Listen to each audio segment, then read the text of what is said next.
Film Maleficent adalah sebuah film fantasi yang mengisahkan tentang seorang peri yang awalnya baik hati menjadi peri yang jahat. Ia dikhianati oleh kekasihnya sendiri yang bernama Stefan. Lalu Maleficent memberikan kutukan kepada putrinya yang bernama Aurora untuk membalaskan dendam atas nama keadilan. Halo Sobat Gudang Gandum, masih tetap setia bersama kami Bang Jawek selaku admin Gudang Gandum. Kali ini kita akan membahas alur film fantasi yang berjudul Maleficent. Tanpa perlu panjang lebar lagi, langsung simak terus videonya. Dan jangan lupa untuk selalu sediakan cemilan kerupuk, secangkir kopi hitam, biar kagak ngantuk. Maaf. Alur cerita film dibuka pada masa dahulu kala. Terdapat dua kerajaan yang saling bertetangga namun tidak rukun. Perselisihan di antara mereka sangatlah luar biasa. Salah satu kerajaan tersebut dipimpin oleh manusia serakah yang sombong, seakan tidak pernah puas dan selalu iri akan kekayaan dan keindahan kerajaan tetangga mereka. Hanya orang hebatlah sekaligus orang penjahat yang bengis yang dapat mempersatukan mereka. Sementara kerajaan Morse, hiduplah makhluk-makhluk aneh yang menakjubkan. Mereka ternyata tidak membutuhkan raja ataupun ratu yang memerintah mereka, tetapi mereka saling percaya satu sama lain. Lalu di suatu pohon yang besar di tebing yang indah di kerajaan Morse, hiduplah seorang makhluk aneh. Kalian mungkin melihatnya sebagai seorang gadis cantik biasa, tetapi ingatlah akan satu hal ini. Dia adalah seorang peri hebat yang baik yang di kemudian hari menjadi peri yang jahat. Dialah di kemudian hari yang akan mempersatukan dua kerajaan yang saling bermusuhan tersebut. Dialah Maleficent. Tiga peri kecil mengabarkan kepada Maleficent ada seorang manusia yang mencuri batu permata. Para penjaga di dekat perbatasan kedua kerajaan tersebut menunggu perintah dari Maleficent. Setibanya di sana, Maleficent melihat manusia dari dekat yang belum pernah dia lakukan sebelumnya. Dia adalah seorang anak laki-laki yang sebaya dengan Maleficent. Anak laki-laki tersebut bernama Stefan. Maleficent kemudian mengantarkan Stefan kembali ke tempat asalnya. Stefan melempar cincin yang dimilikinya karena besi membuat peri menjadi terbakar. Maleficent terheran-heran bagaimana Stefan yang tidak mempunyai apa-apa membuang cincinnya begitu saja. Disinilah Maleficent hatinya mulai terhanyut. Dan begitu juga dengan Stefan yang berhasil mencuri sesuatu yang jauh lebih berharga dibandingkan dengan permata.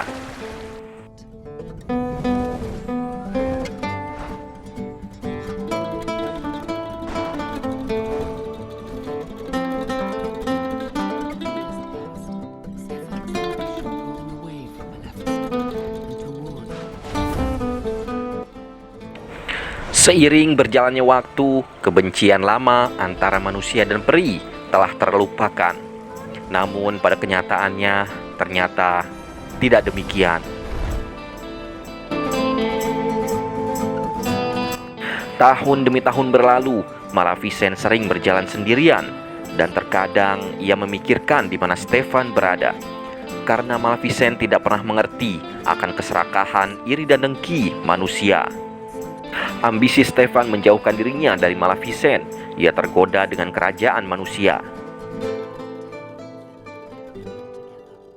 Sementara Maleficent, peri yang paling terkuat, menjadi pelindung Morse. Dan dimulailah kerajaan manusia menyerang Morse. Sang raja yang berambisi untuk menguasai daerah itu pun tanpa berpikir panjang lagi karena keserakahan mereka akan harta karun yang ada di kerajaan Morse.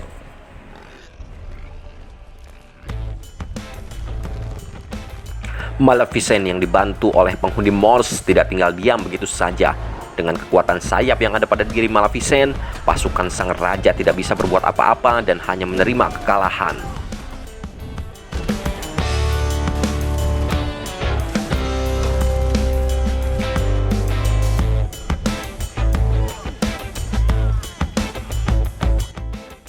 Lalu sang raja sangat dendam atas kekalahan tersebut. Ia akan menyerahkan tahtanya kepada siapapun yang mampu berhasil membunuh Maleficent. Stefan yang memimpikan menjadi raja segera menemui Maleficent setelah sekian lama mereka tidak bertemu.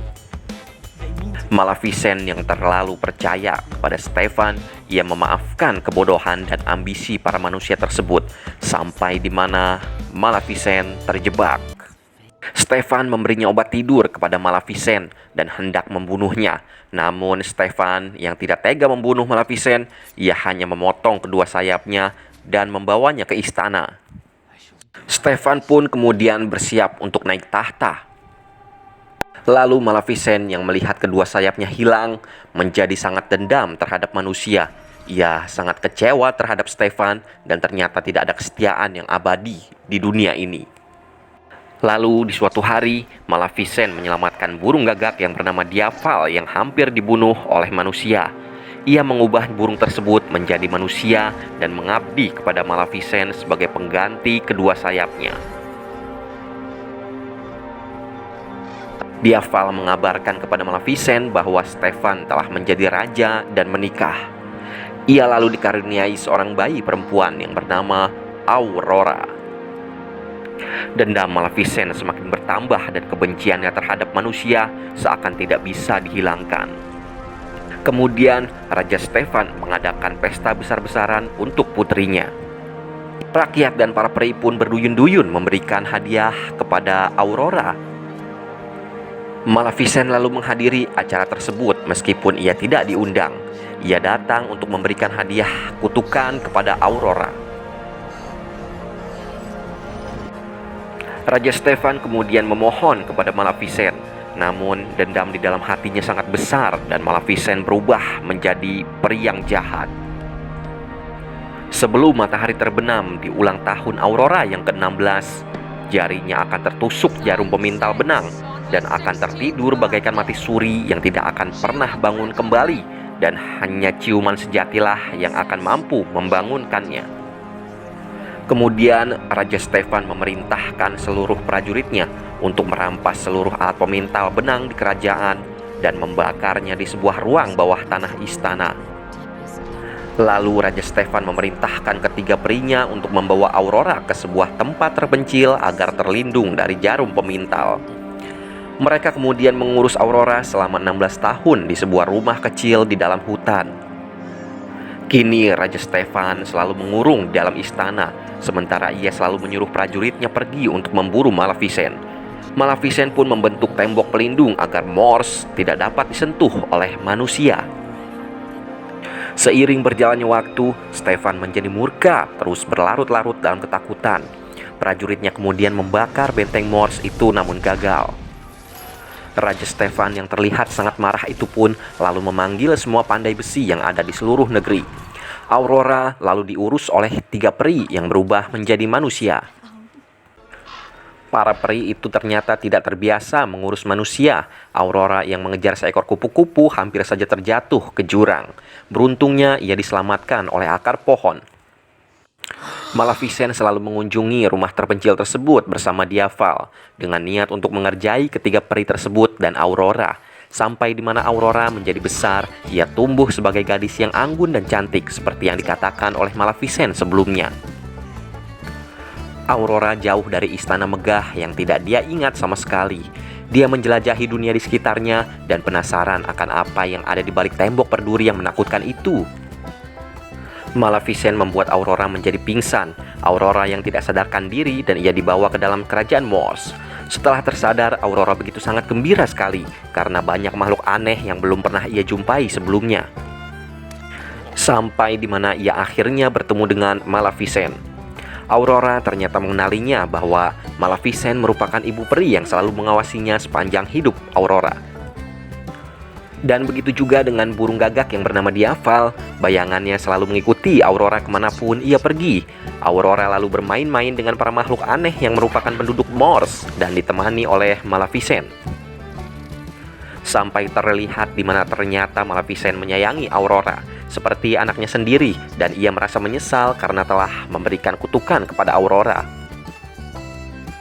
Akan tetapi sayang seribu sayang, kutukan tersebut tetap berlaku sampai akhir zaman. Hari demi hari, akhirnya Aurora mengetahui kutukan tersebut. Ia yang kecewa dengan ibu perinya kemudian pergi meninggalkannya. Ketiga perinya memberitahu Aurora bahwa ia masih memiliki seorang ayah dan ayahnya adalah Raja Stefan. Aurora kemudian pergi ke istana dan segera bertemu dengan ayahnya. Ia lalu dikunci rapat di sebuah kamar agar Aurora aman. Namun kutukan yang masih berlaku tersebut membuat Aurora terhipnotis, kemudian jarinya tertusuk jarum pemintal benang. Aurora kemudian tertidur bagaikan mati suri yang tidak akan pernah bangun kembali. Maleficent yang membawa Pangeran Philips bergegas menuju istana Raja Stefan, namun naas mereka datang terlambat. Menyesal akan perbuatannya sendiri, Maleficent mengakui bahwa sisa hatinya yang telah hancur telah diisi oleh kehadiran Aurora. Maleficent kemudian mencium Aurora sebagai bentuk rasa kasih sayang dan ingin Aurora kembali. Tiba-tiba saja Aurora terbangun dari mati surinya, dan ternyata ciuman itulah yang dimaksud ciuman kasih sayang sejati. Aurora ingin kembali tinggal di Morse bersama Maleficent. Namun saat mereka keluar, tiba-tiba Maleficent terperangkap dalam jaring besi. Diaval yang membantu Maleficent kemudian berubah menjadi naga, namun ternyata percuma. Raja Stefan kemudian berniat untuk menghabisi mereka berdua. Seakan mereka berdua pasrah akan kematiannya, tiba-tiba sayap Maleficent kembali berkat bantuan Aurora. Kekuatan Maleficent pun kembali berkat sayapnya dan berhasil membebaskan Diaval.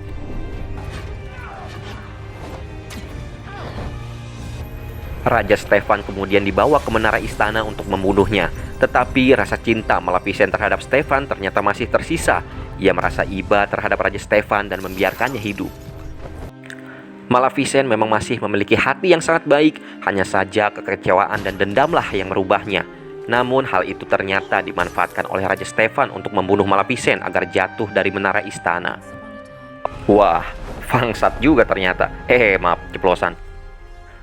Tetapi ternyata Raja Stefan lah yang jatuh, kemudian ia meninggal. Aurora kemudian tinggal di kerajaan Morse dan Maleficent meruntuhkan tembok duri yang telah ia bangun sebelumnya. Dan ia mengajak Aurora untuk melihat Morse pada zaman dahulu.